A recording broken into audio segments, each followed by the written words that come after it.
Bible को उठाओ thank you Jesus बोलते हुए और खुदावन से बात करो, परमेश्वर आज जितना वचन मैं सुनूं मेरी जिंदगी में 100 गुना फलों को लेके आए और अंधकार की शक्तियां इन वचनों को चुरा न सकें, प्रभु यीशु मसीह के नाम में आमीन। आपकी लाइफ में 2 तरह की कॉलिंग्स हैं। आप 2 कामों को करने के लिए अपनी जिंदगी में बुलाए गए हैं। एक है आपकी मेजर कॉलिंग यानी आपकी बड़ी बुलाहट, एक है आपकी छोटी बुलाहट, आपकी माइनर कॉलिंग। जिस तरह बाइबल कहती है परमेश्वर ने जब आकाश और सब आकाश के गणों को बनाया, तो बाइबल कहती है उत्पत्ति की पुस्तक में परमेश्वर ने दिन पर प्रभुता करने के लिए सूर्य को बनाया और परमेश्वर ने रात पर प्रभुता करने के लिए चंद्रमा को बनाया। परमेश्वर चाहता तो रात को वो चंद्रमा को ना बनाकर बड़े बड़े तारों का साइज थोड़ा और बड़ा करके या तारों को थोड़ा और नजदीक करके, जो साइंटिफिक भाषा में आपको बता रहा हूं, तो वो ऐसा कर सकता था, लेकिन उसने रात के लिए चंद्रमा को और सुबह के लिए सूर्य को बनाया। उसने 2 ज्योतियां बनाई, 2 उसने लाइट्स बनाई। लाइट का मतलब है सच्चाई, क्योंकि सच्चाई रोशनी है और सच्चाई ही प्रभु है और रोशनी भी प्रभु है। तो सूर्य को बनाया यानी एक मेजर कॉलिंग, एक बड़ी ज्योति। चंद्रमा को बनाया एक छोटी ज्योति। जिस तरह से परमेश्वर आपकी लाइफ में जब एक बच्चे को जन्म होता है, जब आप अपनी लाइफ में देखते हैं, तो आपकी लाइफ में 2 तरह की बुलाहट है। एक है आपकी बड़ी बुलाहट और एक है आपकी छोटी बुलाहट। आपकी बड़ी बुलाहट क्या है? आपकी बड़ी बुलाहट है जिस तरह परमेश्वर ने मत्ती 28 उसकी 18 से 20 आयत में लिखा, जो लोग जीसस क्राइस्ट में आ चुके हैं, जो लोग प्रभु को अपना जीवन दे चुके हैं, जो लोग बपतिस्मा ले चुके हैं, जो लोग पवित्र आत्मा से भर चुके, खुदावंद को अपना जीवन दे चुके हैं, जो कहते हैं मैं बॉर्न क्रिश्चियन हूं, वो भी इसमें आते हैं। जो कहते हैं कि मुझे 6 महीने हो चुके हैं खुदावंद में आए, बपतिस्मा ले चुका हूं, वो भी इसमें आते हैं। जिनके बाप दादा बिशप्स हैं वो भी इसमें आते हैं, और जो एक आम व्यक्ति की संतान है वो भी इसमें आते हैं। मत्ती 28 उसकी 18 से 20 आयत में लिखा, यीशु ने उनके पास आकर कहा, स्वर्ग और पृथ्वी का सारा अधिकार मुझे दिया गया है, इसलिए तुम जाओ और सब जातियों के लोगों को चेला बनाओ और उन्हें पिता पुत्र पवित्र आत्मा के नाम से बपतिस्मा दो। उन्हें सब बातें जो मैंने तुम्हें आज्ञा दी है मानना सिखाओ, और देखो मैं जगत के अंत तक सदा तुम्हारे संग हूं। जीसस ने कहा जाओ और सब जातियों के लोगों को चेला बनाओ। उसने कहा कि पिता पुत्र पवित्र आत्मा के नाम से उन्हें बपतिस्मा दो। अपने हाथों को उठाओ, थैंक यू जीसस। अपने हाथों को हिलाओ। तेरा कलाम है चिराग, इस वर्शिप एक लाइन को गाएंगे अब। खुदावंद जितना वचन ये सुने 100 गुना फलों को लेके आए। एक लाइन को क्वायर के साथ मिलकर गाएंगे हम। तेरा कलाम है चिराग, मेरी राहों की रोशनी। तेरा कलाम है चिराग, मेरी राहों की रोशनी।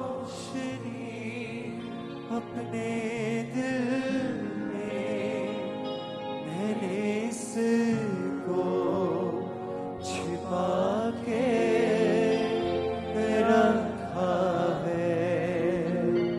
अपने दिल में मैंने इसको छिपा के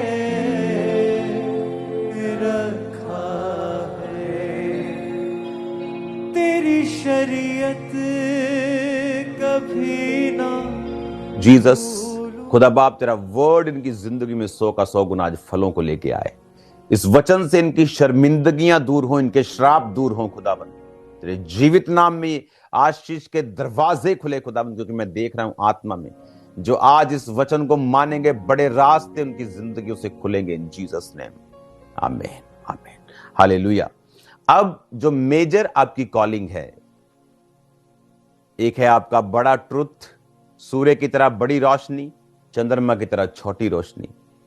ये आपकी मेजर बड़ी बुलाहट है हर व्यक्ति की। आप हाउसवाइफ हैं, आप एक स्टूडेंट हैं, आप स्कूल जाते हैं, आप कॉलेज जाते हैं, आप एक बिजनेसमैन हैं, आप एक इंजीनियर हैं, आप डॉक्टर हैं, आप कंपनी में जॉब करते हैं, आप फॉरेन में हैं, आप इंडिया में हैं, आप रिक्शा चलाते हैं, आप प्लेन चलाते हैं, चर्च में सब तरह के लोग हैं, पायलट्स हैं, आप पायलट हैं, आप कोई भी हैं, एनी बॉडी, आप डिप्लोमेट हैं, आप सरकार में हैं, आप कहीं भी हैं, ये आपकी मेजर बड़ी बुलाहट है कि जीसस ने कहा तुम जाओ और सब जातियों के लोगों को चेला बनाकर पिता पुत्र और पवित्र आत्मा के नाम में उन्हें बपतिस्मा दो। कुछ लोग बोलते हैं जीसस के नाम का बपतिस्मा होता है सिर्फ, तो ये बात मैं 1 सेकंड में क्लियर करता हूं ताकि आपको वचन की नॉलेज हो जब कोई आपको भरमाने के लिए आए। तो वचन में लिखा है कि नाम का मतलब है अनोमा, अनोमा का मतलब है कैरेक्टर। जब परमेश्वर बोलता है बाप बेटा और पवित्र आत्मा के नाम में बपतिस्मा दो, तो वो कह रहा है बाप बेटे और पवित्र आत्मा के चरित्र पर उन्हें बपतिस्मा दो। क्या है बाप का चरित्र? यीशु मसीह को उसने भेजा, अपने एक लौते बेटे को भेजा। पिता ने जगत से इतना प्रेम किया कि अपने एक लौते को उसने कुर्बान कर दिया। ये बाप का चरित्र है। क्या आप विश्वास करते हैं कि बाप ने एक लौते को भेजा, वो आपके लिए मारा गया और गाड़ा गया और तीसरे दिन मुर्दों में से जी उठा? अगर आप विश्वास करते हैं तो अगला स्टेप है बाप बेटा, उसे बेटे के चरित्र। बेटे का चरित्र क्या है कि वो बेटा जो जुबान था, वो जुबान देहधारी होकर, शरीर में होकर बेटा धरती पर आया। उसने बाप की मर्जी को पूरा किया, बाप की इच्छा को पूरा करते करते अपनी जान दी, फिर अपनी जान वापिस ली, फिर 40 दिन जीवित होकर 40 दिन प्रचार करके वो स्वर्ग पर जीवित चला गया, ये कह के कि अब मैं अपना आत्मा तुम्हारे लिए भेजूंगा। मैं इसलिए जाता हूं कि अपना तुम्हारा मददगार भेज सकूं, खुदा का आत्मा, सच्चाई का आत्मा, जिसे जगत नहीं जानता। क्या आप विश्वास करते हैं बेटे के चरित्र के ऊपर कि बेटे ने ये सब कामों को किया? धरती के ऊपर उसने लंगड़ों को चलाया, उसने अंधों को आंखें दी, निराशाओं में पड़े हुए लोगों को आशा दी, उसने मुर्दों को जिलाया। क्या आप विश्वास करते हैं?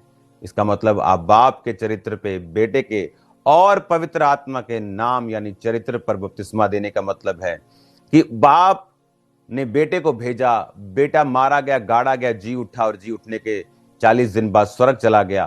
पेंटिकोस्ट के दिन उसने पवित्र आत्मा को, जो तुमसे प्रतिज्ञा, जो तुमसे वायदा किया था कि मैं भेजूंगा, उसने भेजा। वो 120 लोगों पे उतरा। आज वही आत्मा आपको प्रचार कर रहा है, वही आत्मा लोगों को चंगा कर रहा है। तो मैं यहां कनाडा में बैठा हूं, मैं आपको कैसे चंगा कर सकता हूं? इसका मतलब मैं आपको हील नहीं कर सकता हूं, और मैं आपको हील नहीं कर रहा हूं। मैं यीशु मसीह के नाम में आपको हील कर रहा हूं, मैं यीशु मसीह के नाम में आपको चंगा कर रहा हूं। परमेश्वर मुझे इस्तेमाल कर रहा है अपने नाम में, अपनी प्रेजेंस में, अपने चरित्र में। पवित्र आत्मा हमारे बीच में वही काम कर रहा है और वो लोगों के हृदय को छेदता है। आप अगर विश्वास कर रहे हैं तो पवित्र आत्मा का काम है।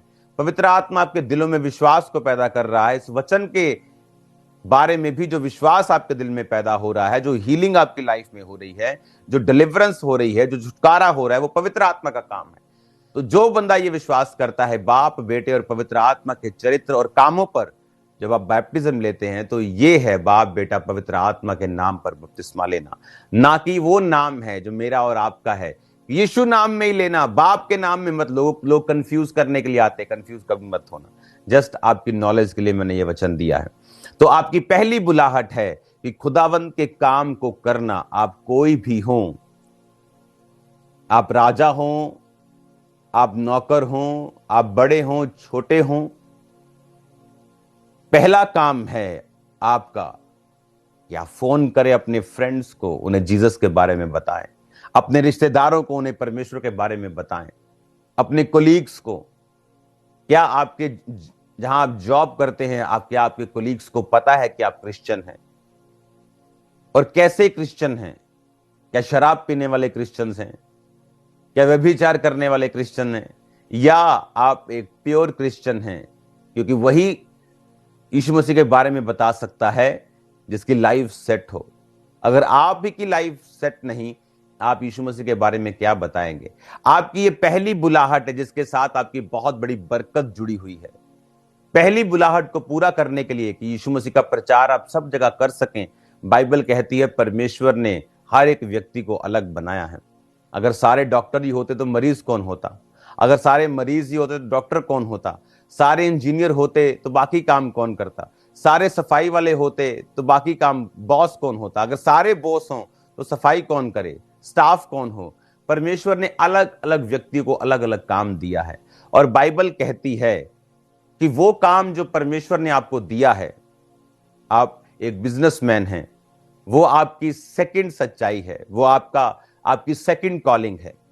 आपको परमेश्वर ने बिजनेस इसलिए दिया है कि आप परमेश्वर के कामों को सपोर्ट कर सकें और आप अपनी जिंदगी को सरवाइव कर सकें, अपने परिवार का पेट पाल सकें, ताकि जो पहली कॉलिंग आपकी पहली बुलाहट है सुसमाचार को प्रचार करना, उसमें कोई रुकावट ना आए। आपको अगर गाड़ी में जाना है, आपके पास इनफ पैसा हो, आपको बस में किसी को बताना है, आपको किसी को फोन करना है, तो आपकी जो दूसरी कॉलिंग है वो आपको इतना पैसा, इतना बरकत दे सके कि आप अपनी पहली बुलाहट को पूरा कर सके। इसलिए परमेश्वर ने आपको दूसरी तरह की बुलाहट दी है कि आप अपने दूसरे काम को करते हुए, जो एक काम हो सकता है, धंधा हो सकता है, बिजनेस हो सकता है, आप स्टाइल का धंधा करते हैं, आप लोग रेडी लगाते हैं, या आप लोग हीरो का धंधा, आप कुछ भी बिजनेस करते हैं, लेकिन वो काम इसलिए है ताकि आप लोग, हाँ, बहुत से लोग मुझे मुंबई से सुनते हैं तो वो बिजनेस को धंधा बोलते हैं। अच्छा वर्ड है, हालेलुया। तो आपको जो सेकंड आपकी बुलाहट है, जो दूसरी बुलाहट है, वो इसीलिए है ताकि आप अपनी पहली बुलाहट को पूरा कर सकें। और बहुत से लोग 99.9% क्रिश्चियन अपनी दूसरी बुलाहट में जीते हैं। उन्हें लगता है मैं तो बिजनेस करता हूं और चर्च को टाइट देता हूं, मेरा यही काम है। लेकिन उन्हें यह नहीं मालूम कि वो सबकी, एक पास्टर भी टाइट देता है, एक प्रेरित भी अपना टाइट निकालता है। लेकिन बाइबल कहती है तुम जाओ। जिसको यीशु ने कहा था वो 12 चेले नहीं थे, ये वचन 500 से अधिक लोग वहां मौजूद थे, जहां औरतें, बच्चे, बुजुर्ग, चेले, प्रेरित, होने वाले प्रेरित, फ्यूचर पास्टर्स, इवेंजलिस्ट, सब वहां मौजूद थे। और खुदावंद ने उनको बोला था कि जाओ। वो आपको ये कह रहा है। योना को उसने कहा और योना भागा और योना की लाइफ में मुसीबत आई। जब परमेश्वर आपको ये बुलाहट देता है, क्यों आज फैमिलीज में मुसीबत है? क्योंकि परमेश्वर ने लगाम को खींचा। बाइबल कहती है घोड़े खच्चर मत बनो, वचन संहिता 32:8-9। तुम घोड़े और खच्चर ना बनो जिनकी लगाम जो है, जो उनकी उमंग जो है लगाम से रोकनी पड़ती है। परमेश्वर ने कहा ऐसे मत बनो कि मैं तुम्हारे बेटे बेटी को, तुम्हारे फैमिली को खींचूं और फिर तुम सुसमाचार के काम में जाओ। मैं तुम्हें निराश करूं, तुम्हारे पति से, तुम्हारी पत्नी से निराशा तुम्हारी लाइफ में भेजूं, फिर तुम जाकर सुसमाचार का काम करो। तो तब तक तुम अपने परिवार में, अपने परिवार के कामों में, अपने रिश्तेदारियों को संभालने में तुम बिजी हो, और फिर परमेश्वर दुखों का इस्तेमाल करता है, वो लगाम खींचता है और फिर इंसान जो है परमेश्वर के कामों को करता है। इससे अच्छा ये है आप एक अच्छे व्यक्ति बने, आपको मालूम हो पवित्र आत्मा आपकी लाइफ से क्या चाहता है। हालेलुया। मुझे मालूम है पवित्र आत्मा क्या चाहता है। मैं कनाडा में हूं, मैं इंडिया में हूं, मुझे मालूम है मुझे कितने घंटे प्रार्थना में बैठना है। लोग कोई भी हो, कैसे भी हो मेरे साथ, लेकिन जो टाइम मुझे खुदावंद को देना है तो मुझे वो देना है। मैं नहीं चाहता कि मैं सीधा चलते चलते ऐसा बन जाऊं कि मेरी लगाम से परमेश्वर मुझे अपनी ओर खींचे या अपने कामों के लिए करे। तो क्यों ना मैं सीधा सीधा चलता हुआ परमेश्वर के कामों को करता जाऊं जो उसने मेरे करने के लिए अनॉइंट किए हैं। बाइबल कहती है कि आपका पहला काम सुसमाचार को प्रचार करना है। आप बड़े कॉन्ट्रैक्टर हैं, आप कोई भी हैं, क्या आप इंडिविजुअली, क्या आप व्यक्तिगत रूप के ऊपर प्रचार करते हैं? वो किसी भी तरह का हो सकता है। चर्च की एक वीडियो शेयर करना भी वो एक प्रचार हो सकता है। जस्ट एक टेस्टिमनी देना फोन पर कि आज मैं चर्च में गया और मैंने परमेश्वर के काम देखा, मैंने एक हीलिंग देखी, मैं तुझे वो वीडियो भेजता हूं, जरा वो वीडियो देखना। जस्ट प्रचार करने का मतलब ये नहीं आपको मत्ती, मरकुस, लूका, यूहन्ना पूरा उत्पत्ति से लेकर प्रकाशित वाक्य तक आपको याद होना चाहिए, ऐसा नहीं। जब मैंने प्रीच करना शुरू किया था तो मैंने बाइबल भी पूरी नहीं पढ़ी थी। आई थिंक शायद मैंने मत्ती भी पूरा ना पढ़ा हो जब मैंने प्रीच करना शुरू कर दिया था अपनी लाइफ के जस्ट दूसरे, चौथे, 5वें, 6वें दिन मसीह में आने के बाद। हालेलुया। सेकंड मंथ तो मैंने बैप्टिज्म ले लिया था, पवित्र आत्मा पा लिया था, काम करना शुरू कर दिया था, 6 महीने में ले हैंड करना शुरू कर दिया था। तो जरूरी नहीं आपको पूरे बाइबल आए तो आप प्रीच करें, आप किसी भी बहाने से प्रीच कर सकते हैं। आप टेस्टिमनी लोगों को दे सकते हैं, गवाही दे सकते हैं, अपनी जिंदगी की गवाही दे सकते हैं, दूसरे की जिंदगी की गवाही दे सकते हैं, अपने एक्सपीरियंस को शेयर कर सकते हैं। आप जस्ट लोगों को बता सकते हैं कि यीशु मसीह धर्म जात को बदलने नहीं आया, वो जीवन को बदलने के लिए आया। आप जस्ट एक नशे वाले व्यक्ति को देखकर उसे गवाही दे सकते हैं कि मैं एक चर्च में गया था जहां लोग चंगे होते हैं, जहां लोग अपने नशों को छोड़ देते हैं, फ्री इलाज होता है, आप वहां जा सकते हैं। उसको आजकल तो इतना आसान है, यूट्यूब यहाँ आपके पास मौजूद है, फेसबुक आपके पास मौजूद है, आपके पास गूगल मौजूद है। पहले तो एड्रेस लिख के देने पड़ते थे, अब तो फोन पे सब कुछ मौजूद है। कितना आसान है सुसमाचार को प्रचार करना। आपको डाटा फ्री कर दिया खुदावंद ने व्यक्तियों के दिल में डाल के। खुदावंद अंबानी को ब्लेस करे, उसने डाटा फ्री कर दिया आपका। आप मीटिंग देख पाते हो। बहुत से लोग तो मीटिंग नहीं ऑनलाइन देख पाते थे, उनके पास डाटा ही खत्म हुआ रहता था। तो परमेश्वर ने आपके रास्तों को खोला है, आप उसको इस्तेमाल कीजिए, क्योंकि आपकी पहली बुलाहट है सुसमाचार को इंडिविजुअली प्रीच करना, सुसमाचार को व्यक्तिगत रूप में देना। आप 80 के हों, आप 15 के हों, आप 12 साल के हों, तब भी खुदावंद ये चाहता है आप जीसस के बारे में लोगों को बताएं, क्योंकि वही असली विश्वासी की मैं आपको निशानी बताता हूं। एक रियल बिलीवर खुदा के बारे में रोज बात करेगा। अगर आपकी लाइफ डेडिकेटेड है खुदावंद के लिए, आपने यीशु मसीह को अपनी जिंदगी दे दी है, तो आप परमेश्वर के बारे में रोज बात करेंगे। ये आपकी लाइफ की निशानी होगी कि आप एक क्रिश्चियन हैं।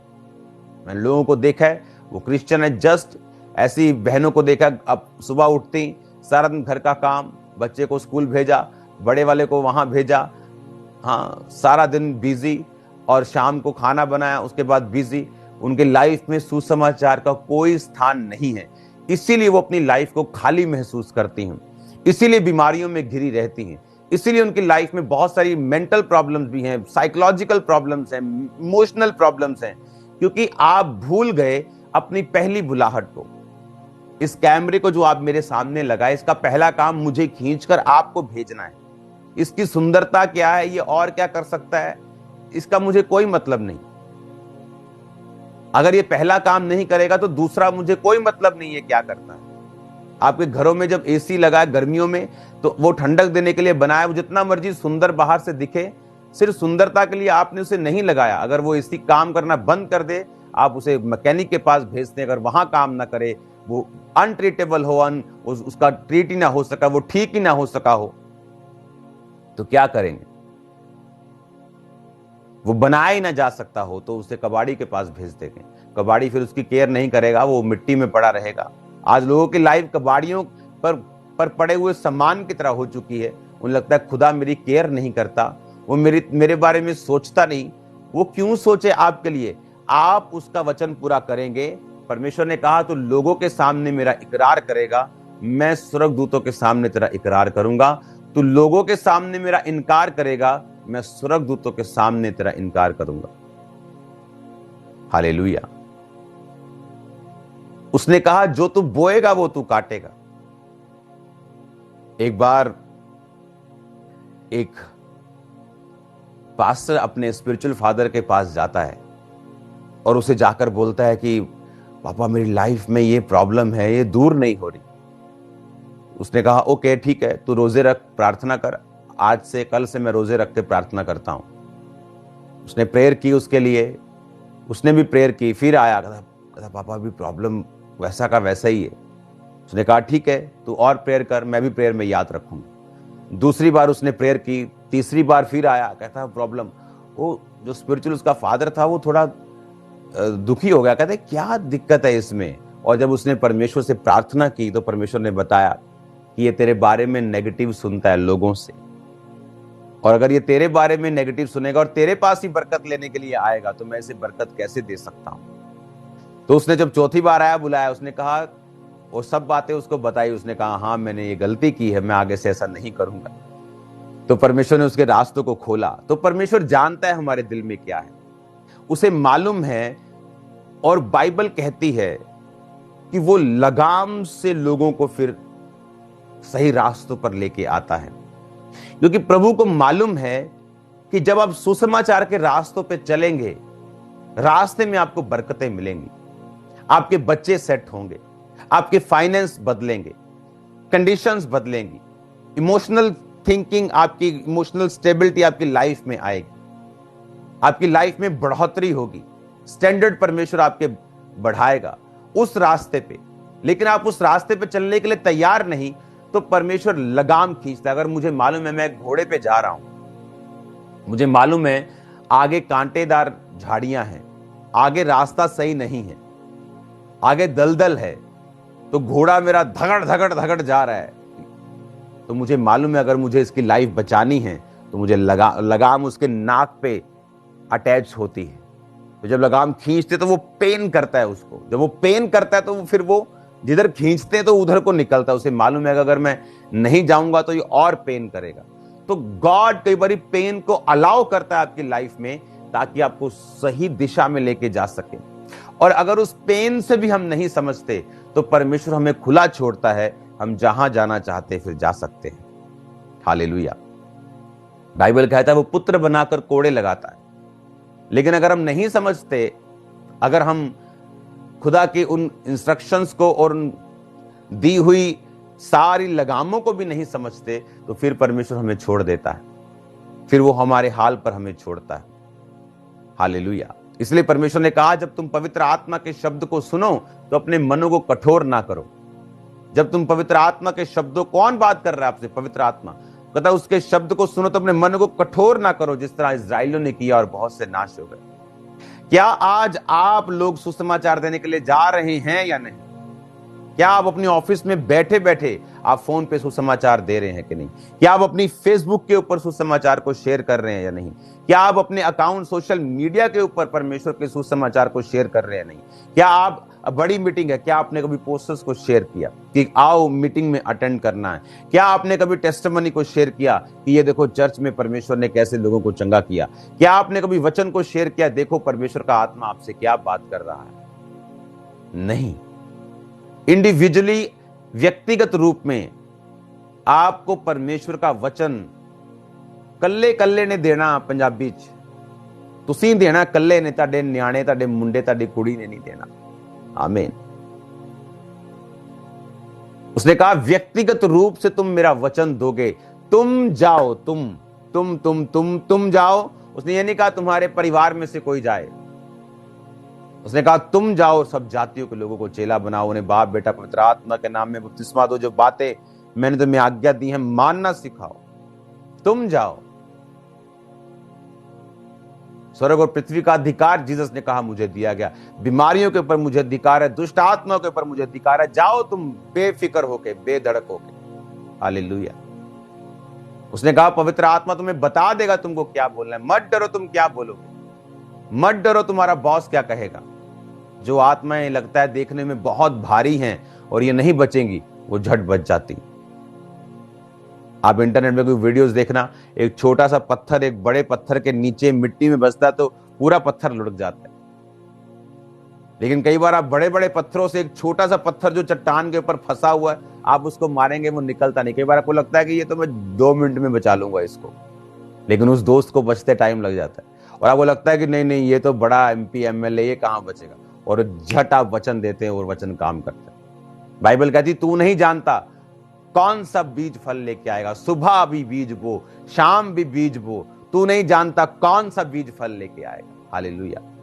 तुम्हारा काम है वचन को देते रहना, तुम्हारा काम है मेरे वचन को देते रहना, प्रचार को करते रहना, क्योंकि तुम नहीं जानते कि कौन सा वचन, कौन सा प्रचार जो है वो फल लेके आएगा। हालेलुया।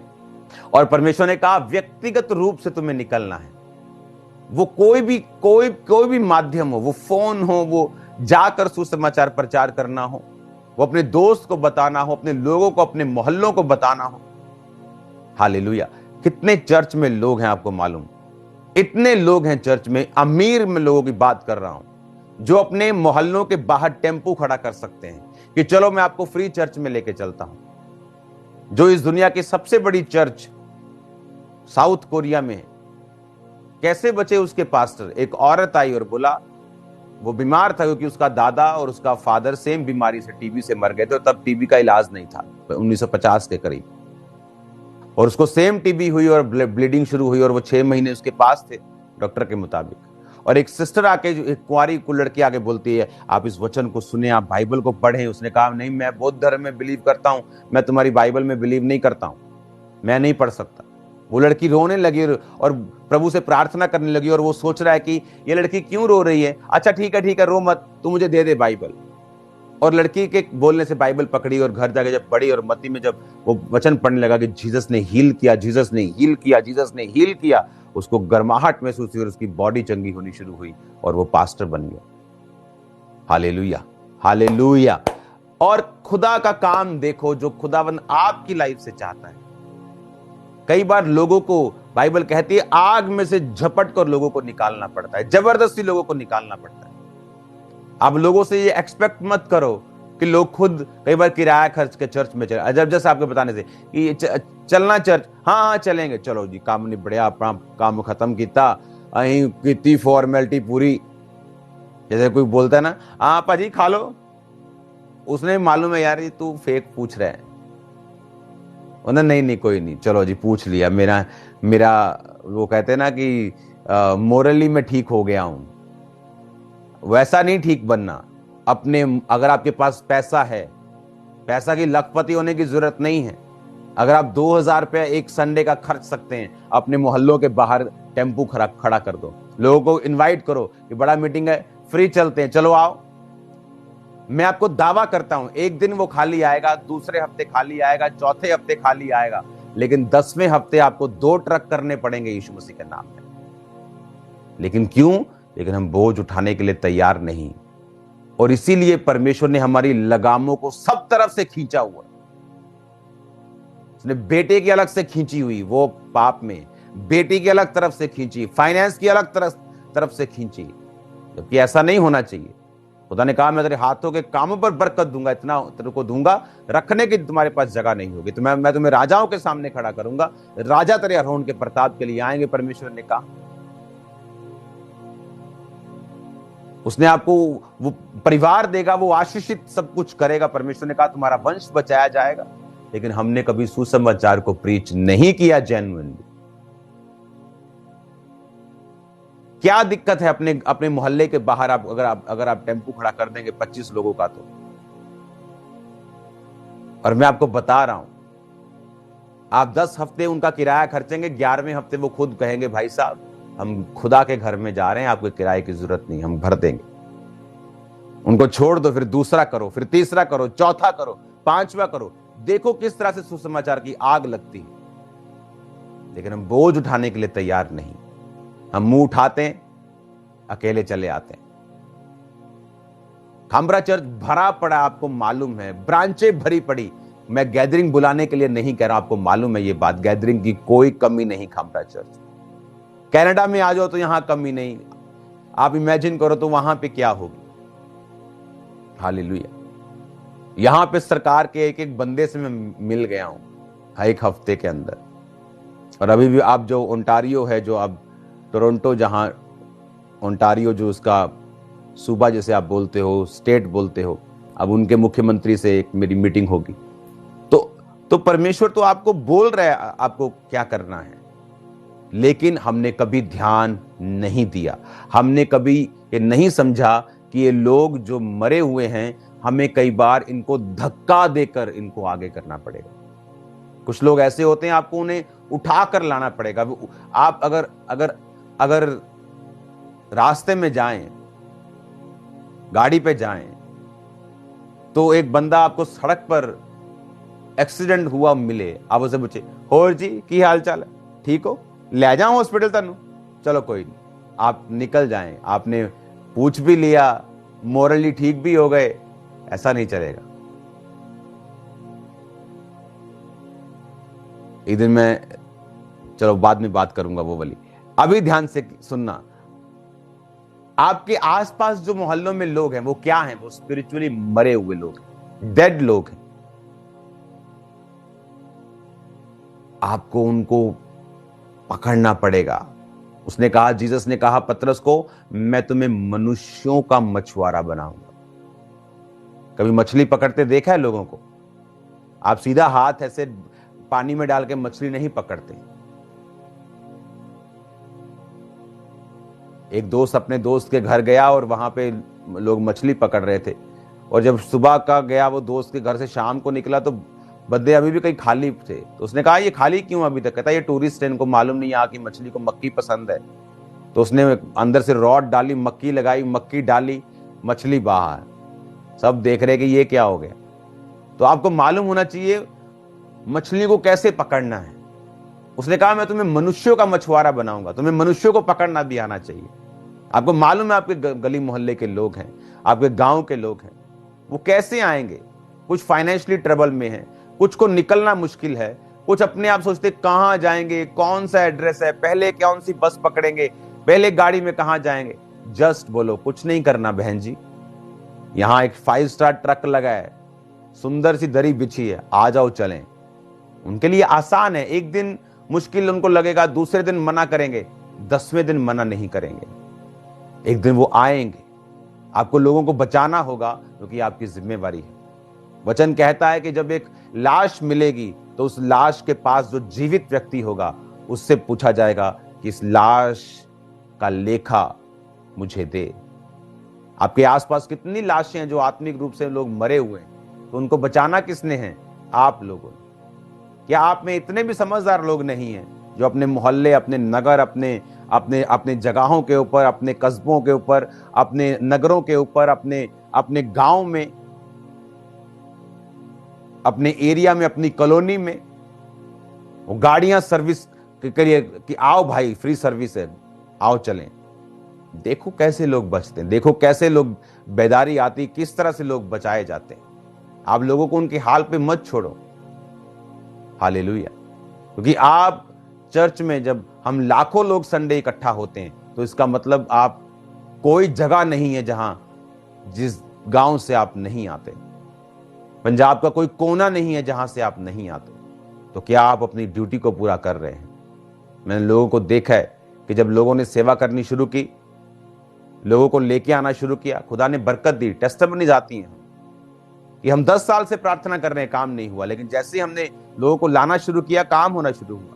और कई बार जरूरी नहीं आप उनको फ्री ही लेके आए, कुछ लोग किराया खर्चने के लिए भी तैयार हैं, लेकिन उनको एक साधन चाहिए, एक जस्ट अगुवाई चाहिए, एक छोटा सा पुश चाहिए, एक छोटा सा धक्का चाहिए। कई बार गाड़ी की बैटरी बंद होती है तो क्या मांगती गाड़ी? एक छोटा सा पुश, स्मॉल पुश, धक्का लगा, गाड़ी स्टार्ट, उसके बाद सब ठीक है, बैटरी भी चार्ज हो गई। जस्ट लोगों को पुश चाहिए। जस्ट उनको एक बार चर्च में जब आप लाते हैं, उनको लगता है चर्च में पता नहीं क्या करेंगे, मेरा नाम यूसुफ रख देंगे, मेरा नाम पीटर रख देंगे, पता नहीं बोल देंगे, पगड़ी उतार दो बोल देंगे, पता नहीं क्या क्या कहेंगे। जब वो चर्च में आते देखते कि यीशु तो धर्म की बात ही नहीं कर रहे हैं, यीशु मसीह तो जीवन की बात कर रहे हैं, वो तो आपकी लाइफ को चेंज करना चाहते हैं, वो तो आपकी बीमारी को बदलना चाहते हैं। वो आपके धर्म, आपका कद, आपका रंग, आपका फाइनेंशियल स्टेटस क्या है, जीसस को उसमें कोई मतलब नहीं। वो आपको ब्लेस्ड और बड़ा हुआ देखना चाहता है। लेकिन ये जिम्मेवारी किसकी है? ये आपकी जिम्मेवारी है। नेहम्या 1 उसकी 1 से लेकर 11 आयत में लिखा। नेहम्या कौन था? राजा का प्याऊ, यानी राजा को पिलाने वाला। राजा के 2 लोग होते थे, राजा का खिलाने वाला, राजा का पिलाने वाला, जो हेड होते थे। राजा का खिलाने वाला मतलब जिसके अंडर सारे शेफ, फूड क्वालिटी, कहां कहां से खाना आएगा, किधर किधर से पत्ते आएंगे, किधर किधर से सैलेड आएगा, किस किस देश से क्या क्या चीजें आएंगी, उसके अंडर था। पिलाऊ मतलब कि किस किस जगह से अलग अलग तरह के दाखरस आएंगे, अलग अलग तरह का पानी किस पहाड़ से आएगा। ऐसे लोग हैं जो पहाड़ों का पानी आज भी लाखों रुपया खर्चते हैं पहाड़ों का पानी पीने के लिए। ऐसे इंडिया में लोग हैं। तो वो प्याऊ जो था वो क्या देखता था कि राजा का पीने का सारा सिस्टम उसके अंडर था। एक बड़ी जॉब थी। खिलाने और पिलाने का जो प्रधान होता था, आप इमेजिन कर सकते हैं, द मोस्ट ट्रस्टेड पर्सन, राजा का सबसे ज्यादा जो ट्रस्टवर्दी लोग होते थे वो काम करते थे। हालेलुया।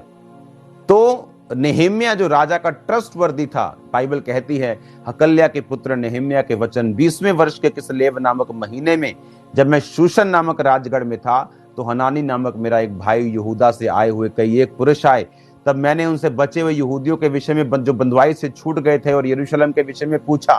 उन्होंने मुझसे कहा, जो बचे हुए लोग बंधुआई से छूटकर उस प्रांत में रहते हैं वे बड़ी दुर्दशा में पड़े हैं। उनकी निंदा होती है क्योंकि यरूशलेम की शहरपनाह टूटी हुई और उसके फाटक जले हुए हैं। ये बातें सुनकर मैं बैठकर रोने लगा और कितने दिन तक विलाप करता रहा और स्वर्ग के परमेश्वर के सम्मुख उपवास करता और ये कहकर प्रार्थना करता रहा, हे स्वर्ग के परमेश्वर यहोवा। हालेलुया। नेहम्याह एक बड़ी पोजीशन के ऊपर था, एक बड़ी पोजीशन।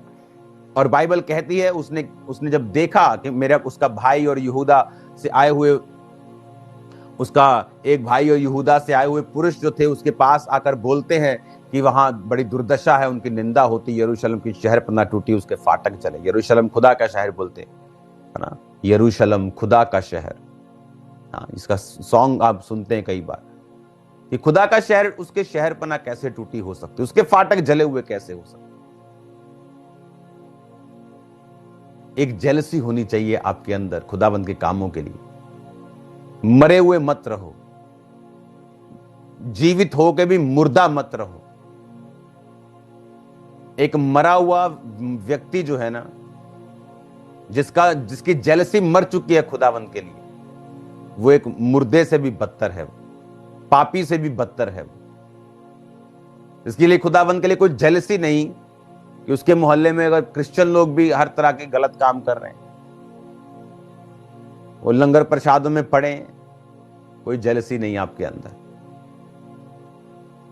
खुदा के लिए जेलसी रखने वाले लोग पुराने नियम में पढ़ो, जब इजरायली पाप करते थे और खुदा को गुस्सा आया और एक इजरायली ने पाप करने वाले को मार दिया था।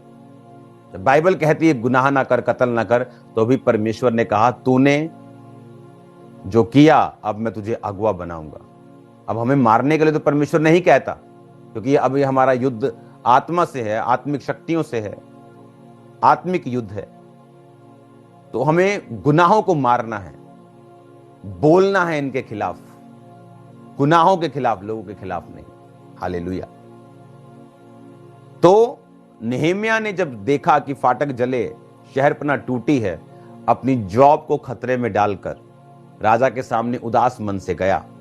और राजा के सामने उदास मुंह से जाने का मतलब था कि राजा की इंसल्ट करना। उसने कहा तू रोगी तो नहीं है, उदास क्यों है? उसने कहा राजा मैं उदास हूं क्योंकि मेरे पुरखों की जो जहां कब्रें हैं वो नगर जो है वो दुर्दशा में है। उसको मालूम हो गया कि इसको भेजना पड़ेगा, इसने मन बना लिया।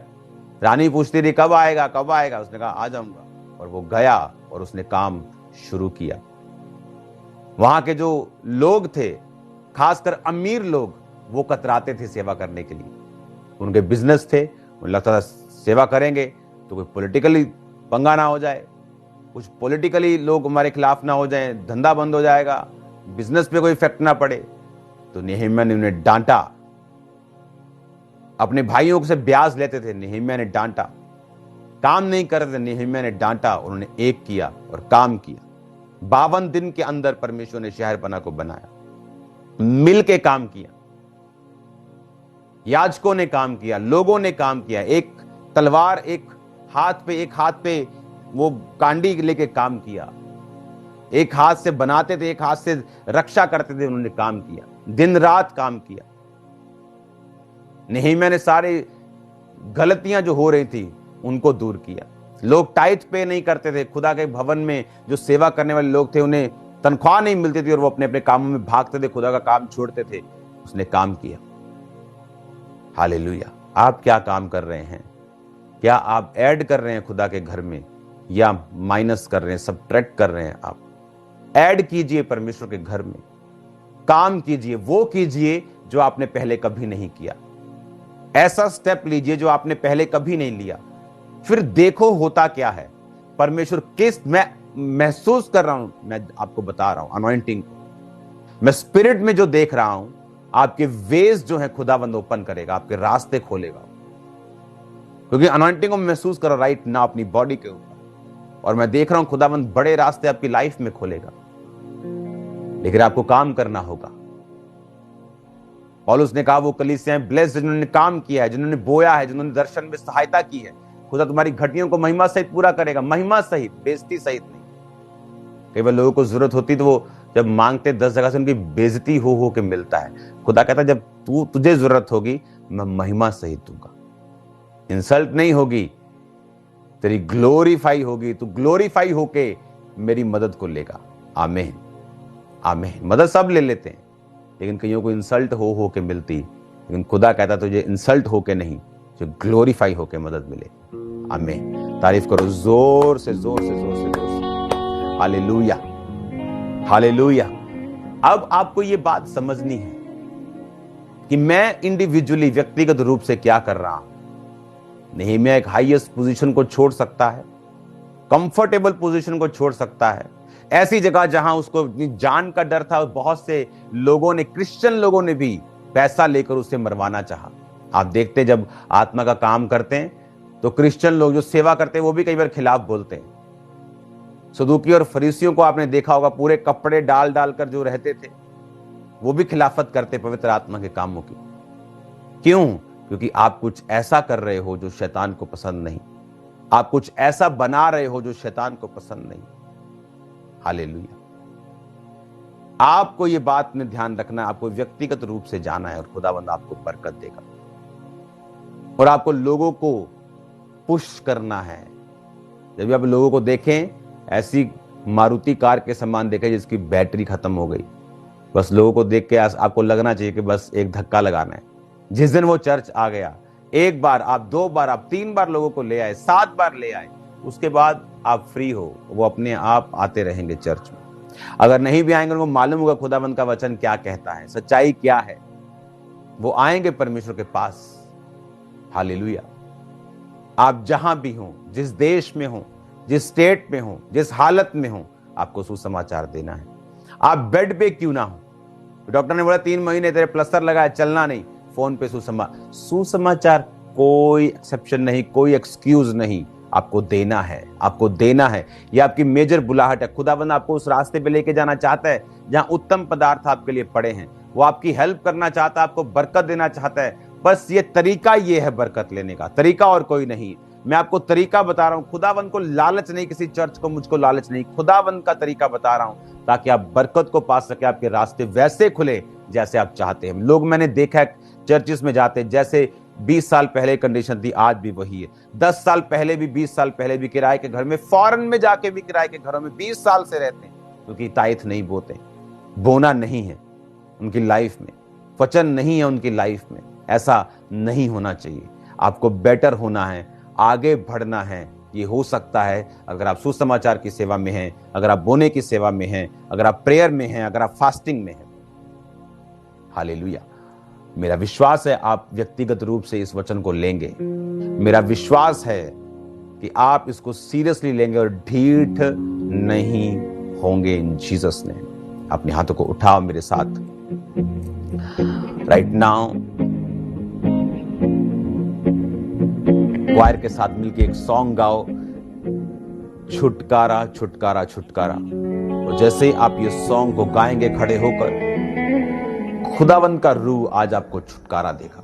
अपने हाथों को उठाओ। Thank you Jesus. गुनाह से, शैतान से, फना से, गुनाह से, शैतान से फना